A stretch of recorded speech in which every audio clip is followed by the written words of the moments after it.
કેનેડામાં અત્યારે હાલ ઇમિગ્રેશન ધીરે ધીરે લાગુ થઈ રહ્યું છે, પરંતુ શું હવે ઇમિગ્રેશનમાં પણ લોકોની સાથે છેતરપિંડી થઈ રહી છે? શું હવે આમાં પણ મોટા મોટા કૌભાંડો બહાર આવી શકે છે? શું છે સમગ્ર વિષય જોઈશું આ વિડીયોમાં. નમસ્કાર, નિર્ભય ન્યૂઝ સાથે હું હંસેની. કેનેડામાં અત્યારે હાલ ઇમિગ્રેશન સિસ્ટમ છે તેને લાગુ કરવામાં આવ્યું છે.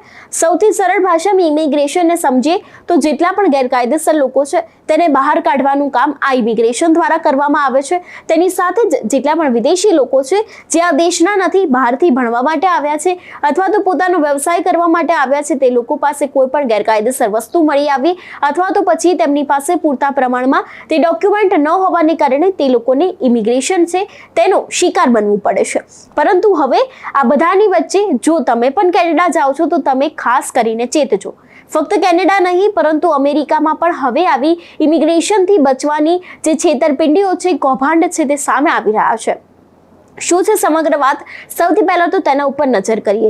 જો તમે કેનેડા જાઓ છો તો તમે કોઈ એજન્ટની મદદ લેતા હો છો અથવા તો પછી તમે કોઈ વિઝા કન્સલ્ટન્સી પાસે જતા હો છો, જેથી કરીને તમને ત્યાં સરળતાથી વિઝા મળી રહે અને આ વિઝા મળવાની સાથે જ તમને ત્યાંના PR પણ મળી રહે અને તમને ત્યાંથી કોઈ ડિપોર્ટ ના કરી શકે તેવા યોગ્ય ડોક્યુમેન્ટ્સ પણ તમને રેડી કરીને મળતા હોય છે.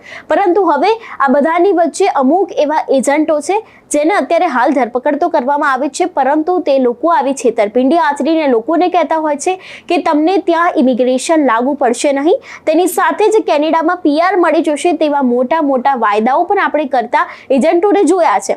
જોકે હવે આ એજન્ટોનો નવો રાફડો ફાટ્યો છે. તે લોકોની એક ટીમ સામે આવી છે અને ટીમ જ લોકોની ઇમિગ્રેશનના નામે છેતરતી હોય છે અને એવું કહેતી હોય છે કે કેનેડામાં હવેથી ઇમિગ્રેશન લાગુ પડશે નહીં અને અમે લોકો તમારું ત્યાં PR નું સેટલમેન્ટ છે તે કરાવી આપીશું. પરંતુ તમારે આવા દરેક એજન્ટથી ચેતવું જોઈએ અને જો તમે કેનેડા જઈ રહ્યા છો તો આપણે આગળ પણ જે બાબતોનું ધ્યાન રાખવાની વાત કરી હતી તેનું તમારે ખાસ ધ્યાન રાખવું જોઈએ. સૌથી પહેલા વાત કરવામાં આવે અમેરિકામાં પણ અત્યારે હાલ એવું જ ચાલી રહ્યું છે, પરંતુ હવે આ બધાની વચ્ચે કેનેડામાં જે ઇમિગ્રેશન અભિયાનો ચાલી રહ્યા છે તેમાં પણ હવે નવો વળાંક આવી શકે છે તેવી શક્યતાઓ દેખાઈ રહી છે. આપણે આની પહેલા વિઝાના અનેક નિયમોને લઈને વાત કરી છે કે વિઝાના નિયમોમાં કયા બદલાવો આવી શકે છે, વિઝાના નિયમોમાં ફેરફાર થવાના છે, જેના કારણે હવે લોકોને ડિપોર્ટ થવાની સંભાવના છે તે વધી રહી છે. પરંતુ હવે આ બધાની વચ્ચે આવા એજન્ટો છે જે તમને લોભામણી સ્કીમ આપે છે, તમને PRના નવા બહાના આપે છે અને PR મળી જશે તેની સાથે જ તમને ડિપોર્ટ કરવામાં નહીં આવે તેવા પણ અનેક વાયદાઓ આપે છે. પરંતુ તેમ છતાં પણ લોકો આમાં છેતરાઈ જાય છે અને અંતે છેતરપિંડીનો શિકાર બને છે અને તેમના લાખો અને કરોડો રૂપિયા પાણીમાં જાય છે. તો તમારે ખાસ આવા લોકોથી, આવા એજન્ટોથી, આવા વિઝા ધરાવતા જેટલા પણ લોકો છે તે લોકોથી બચવું ખૂબ જરૂરી છે. હવે વાત કરીએ કેનેડાની, તો કેનેડામાં પણ અત્યારે હાલ આવું જ ચાલી રહ્યું છે.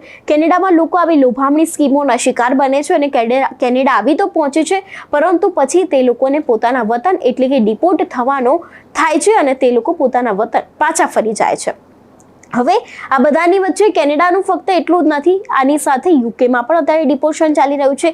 જે પ્રમાણે આપણે ગઈકાલે વાત કરી એ પ્રમાણે કે ડિપોર્ટમાં પણ યુકેમાં પણ જો તમે કોઈ ગેરકાયદેસર જોબ કરતા હશો તો તમે ડિપોર્ટ થશો.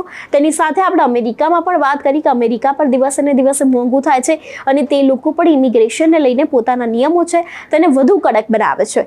એટલે હવે તમે આવા સ્કેમ થઈ રહ્યા છે, જે આવી લોભામણી સ્કીમ આપી રહી છે તેનાથી હવે તમારે ચેતવાની જરૂર છે. અને જો તમે કેનેડા જાઓ છો તો તમારે કઈ બાબતોનું ખાસ ધ્યાન રાખવું જોઈએ તેનો પણ અમે અગાઉ એક વિડીયો બનાવ્યો છે, તેને પણ જોજો. તેની સાથે કેનેડા જતા તમારે કઈ બાબતોનું ખાસ ધ્યાન રાખવું પડશે, તો દરેક વાત તમારે સમજીને જવાનું છે.